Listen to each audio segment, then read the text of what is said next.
जिस गाड़ी में सपा का झंडा समझो होगा उसमें कोई सपा का गुंडा। और ये क्यों नहीं बता रहे हैं कि साधु किस में बैठते थे। इनकी सरकार में साधुओं का लिस्ट भी मेरे पास है।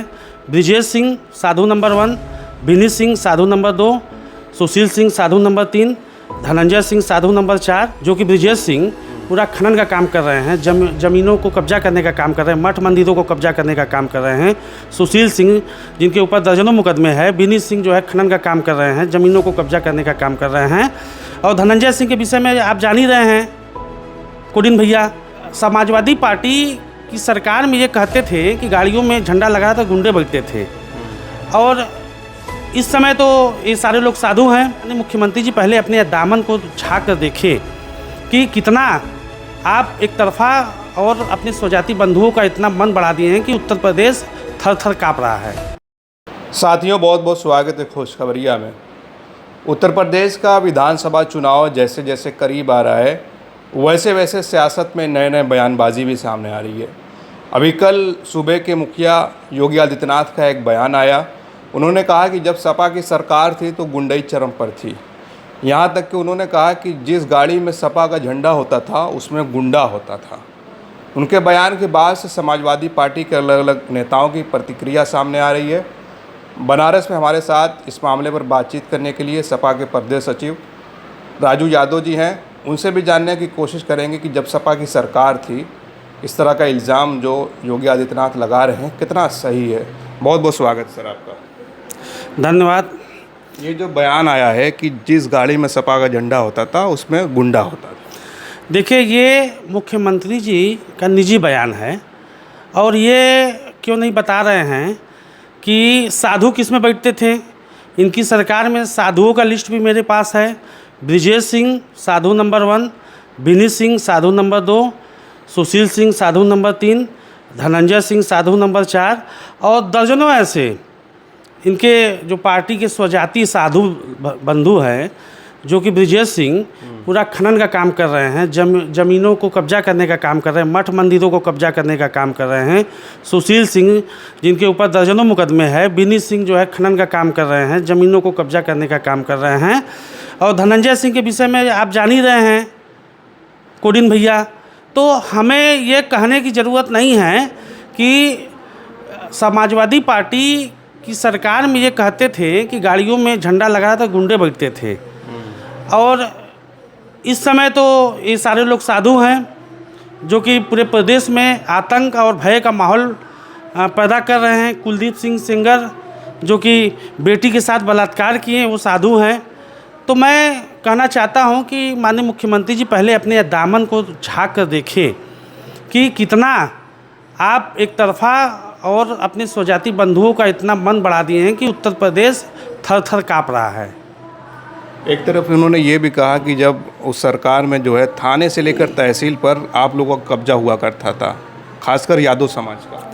देखिए, फिर मैंने कहा कि ये माननीय मुख्यमंत्री जी अपने दामन में झाँक कर देखें कि इस समय किसका कब्जा है। इस समय सारे थाने भारतीय जनता पार्टी के नेताओं के इशारे पर चल रहे हैं। जो थानेदार है थाने में लूट खसोट और धनुगाही करने का काम कर रहे हैं और गरीबों का कोई सुनवाई नहीं है। जो आम जनमानस के लोग पीड़ित हैं, उनसे भी सिपाही से लेके डीजी तक इनका मतलब पैसा वसूलने के में व्यस्त है। इन्हीं की सरकार के एक मंत्री ओम प्रकाश राजभर जो लगातार पीडीए का एक अलग मतलब बता रहे हैं कि पीडीए मतलब पीट देगा अहीर, पीट देगा अल्पसंख्यक। वो बराबर केसेस भी गिना रहे हैं कि राजभरों को मारा, प्रजापति को मार रहे हैं इस सरकार में। देखिए, वो बहुत सीरियस व्यक्ति की बात आप नहीं कर रहे हैं। वो जिस व्यक्ति की आप बात कर रहे हैं वो हमेशा सत्ता के पीछे घूमने वाला व्यक्ति है। समाजवादी पार्टी से विधायक हुआ जी, और उसके बाद जो है भारतीय जनता पार्टी में चला गया। कल अगर भारतीय जनता पार्टी इनके मन मुताबिक नहीं चलेगी, टिकट बेचने को नहीं देगी, तो कल से भारतीय जनता पार्टी को गाली देने लगेंगे और समाजवादी पार्टी की तारीफ़ करने लगेंगे। तो ऐसे लोग का हम जो है बहुत सीरियस हमारी पार्टी नहीं लेती है। बयान तो बराबर दे रहे हैं कि मुस्लिम और यादव की बस पार्टी है। देखिए, बयान नहीं देंगे तो इनके बेटे को टिकट कैसे मिलेगा? बयान नहीं देंगे तो इनके जो है फंड्स कैसे आएंगे इनके विभाग में? कैसे वो ठेकेदारों को बेचने का काम करेंगे? तो ये लगातार बयान इसलिए दे रहे हैं कि इनके बेटे को टिकट मिल जाए या एमएलसी बन जाए। लोकसभा चुनाव लड़ा था, देखे होंगे क्या स्थिति थी इनकी। अभी विधानसभा चल रही थी, उसमें सतीश महाना जी ने कहा कि सपा वाले अगर चंदा दिए हैं रसीद उसकी दिखाएं। आप लोग क्यों इतना हंगामा कर रहे हैं, सदन भी नहीं चलने दे रहे हैं? क्यों? जो चंदा नहीं दिया है क्या उसको पूछने का अधिकार नहीं है? प्रभु श्री राम इस देश के 100 करोड़ हिंदुओं की आस्था से जुड़े थे, तो हर हिंदू जो चंदा नहीं भी दिया है उसको भी पूछने का अधिकार है कि राम मंदिर का जो चढ़ावा चोरी हुआ है कहाँ गया और किसने चोरी किया है। तो ये तो भारतीय जनता पार्टी के दबाव में बोल रहे हैं सतीश महाना जी, जब हालांकि इनको ऐसा नहीं बोलना चाहिए क्योंकि एक संवैधानिक कुर्सी पर बैठे हैं। और जो गुप्त चंदा दिया है उसके पास तो रसीद नहीं था, न हुआ होगा तो वो कहाँ से दिखाएगा? तो मैं कहना चाहता हूं कि आपने इस तरीके से चढ़ावा चोरी प्रकरण में आप तो कोई निष्कर्ष निकाल नहीं पाए। लेकिन जांच तो चल रही है ना। एसआईटी क्या है? एसआईटी तो इनके जेब का है।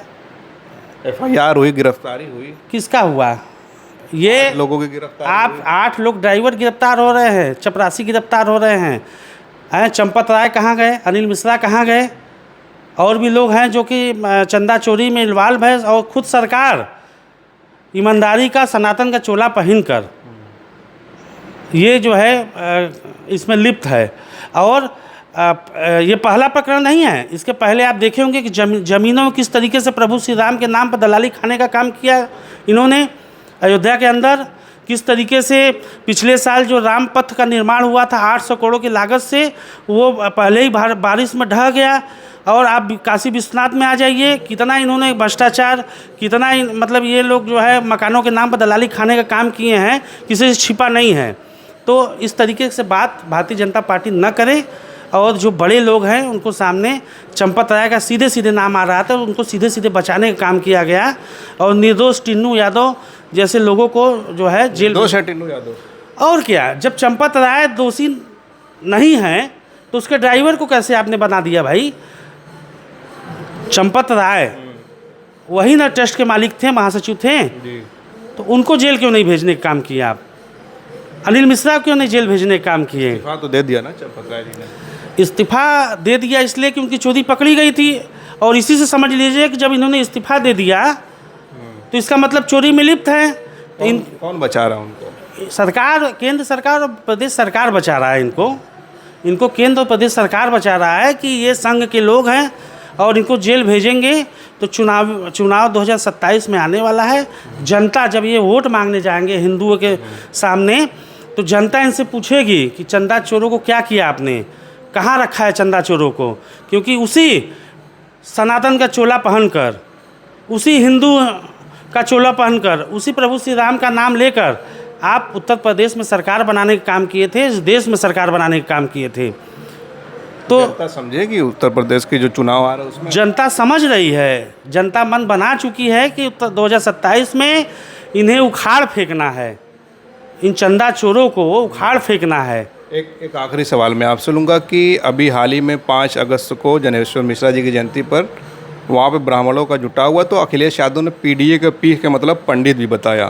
तो ये बार बार परिभाषा बदल रही, अब पंडित भी आ गया पीडीए में। जी देखिए, पिछड़ा दलित अल्पसंख्यक के बाद माननीय राष्ट्रीय अध्यक्ष जी का एक और नारा था, पीड़ित दुखी अगड़ा।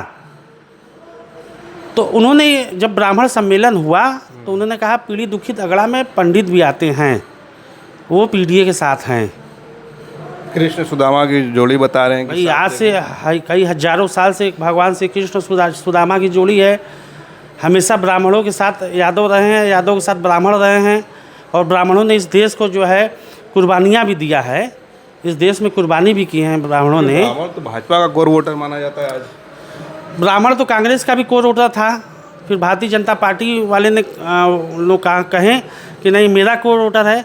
देखिए, कोर वोटर ब्राह्मण किसी के नहीं है। ब्राह्मण जब इस देश में लड़ाई लड़ने का काम हुआ तो ब्राह्मण हमेशा मजबूती से लड़े हैं। और समाजवादियों के साथ इस समय ब्राह्मण हैं, क्योंकि वो जो चंदा चोरी का प्रकरण हुआ है उससे भी आहत हैं इन लोग।